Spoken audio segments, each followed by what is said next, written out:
டெல்லியில் பாரதிய ஜனதா தலைமை அலுவலகத்தில் வைக்கப்பட்டுள்ள ஊரக வளர்ச்சித்துறைக்கான மத்திய அமைச்சர் கோபிநாத் முண்டேவின் உடலுக்கு பிரதமர் நரேந்திர மோடி நேரில் அஞ்சலி செலுத்தினார். பின்னர் முண்டேவின் குடும்ப உறுப்பினர்களுக்கும் அவர் ஆறுதல் கூறினார். சமூக இணையதளத்தில் மோடி வெளியிட்டுள்ள இரங்கல் செய்தியில், முண்டேவின் மறைவு மிகுந்த வேதனை அளிப்பதாகவும் அவரது ஆன்மா சாந்தி பெற வேண்டும் எனவும் குறிப்பிட்டுள்ளார். முண்டேவை இழந்து வாடும் அவரது குடும்பத்தினருக்கும் ஆறுதல் தெரிவித்துள்ள பிரதமர் மோடி, முண்டேவின் மறைவு கட்சிக்கும் நாட்டுக்கும் மிகப்பெரிய இழப்பு எனவும் கூறியுள்ளார். சாதாரண குடும்பத்தில் பிறந்து அரசியல் வாழ்வில் படிப்படியாக உயர்ந்த முண்டே தலைசிறந்த தலைவர் எனவும் மோடி குறிப்பிட்டுள்ளார்.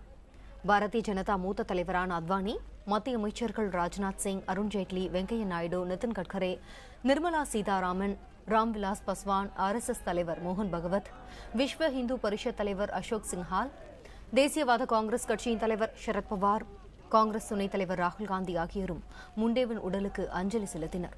குடியரசுத் தலைவர் பிரணப் முகர்ஜியும் காங்கிரஸ் தலைவர் சோனியா காந்தியும் முண்டேவுக்கு இரங்கல் தெரிவித்துள்ளனர். டெல்லி சாலை விபத்தில் உயிரிழந்த ஊரக மேம்பாட்டுத்துறைக்கான மத்திய அமைச்சர் கோபிநாத் முண்டேவுக்கு பிரத்னயா என்ற மனைவியும் 3 மகள்களும் உள்ளனர். மகாராஷ்டிராவில் உள்ள பரலி பகுதியில் 1949ஆம் ஆண்டு பிப்ரவரி 14ஆம் தேதி பிறந்த முண்டே நடுத்தர குடும்பத்தைச் சேர்ந்தவர். அவரது குடும்பத்தில் 3வது வாரிசான முண்டே பீட் மாவட்டத்தில் உள்ள நாத்ராவில் செயல்பட்ட மரத்தடி பள்ளியில்தான் ஆரம்ப கல்வியை பயின்றார். பின்னர் வணிகவியலில் இளங்கலை பட்டமும் பூனே சட்டக்கல்லூரியில் 1976ஆம் ஆண்டு சட்டப்படிப்பையும் முடித்தார். கல்லூரியில் பயின்றபோது பிரமோத் மகாஜனின் நட்பு முண்டேவுக்கு கிடைத்தது.